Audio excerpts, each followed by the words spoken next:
அவங்க அட்வொகேட்ஸ் என்னன்னு பார்த்தீங்கன்னா, சுப்ரீம் கோர்ட் என்ன சொல்லியிருக்காங்கன்னா, ஒரு அப்பா அம்மா அவங்க பிள்ளைங்களுக்கு தான செட்டில்மெண்ட் கொடுத்துருந்தாலும், சொத்தில் தான செட்டில்மெண்ட் யாராச்சும் ஒரு பிள்ளைக்கு மட்டும் கொடுத்துருந்தாலும், உங்கள் அப்பா அம்மாவை கவனிக்கல, அவங்க சாப்பாட்டுக்கு வழி கொடுக்கல அப்படின்னீங்க, தான செட்டில்மெண்ட்டை கேன்சல் பண்ணான்னு சொல்லியிருக்காங்க.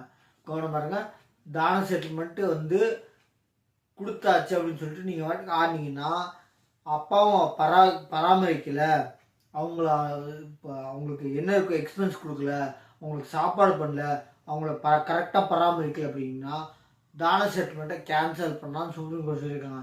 அதை ஃபோட்டோ அப்லோட் பண்ணுறேன், பார்த்துக்கோங்க. தான செட்டில்மெண்ட் கொடுத்துருந்தாலும் அது கேன்சல் பண்ணுறது அதிகாரம் அவங்கள பராமரிக்கலாம் இருக்குது. கவனமாக தான செட்டில்மெண்ட் வந்துருச்சுன்னு ஆடாதீங்க. தான செட்டில்மெண்ட் வந்தாலும் கவனமாக இருங்க.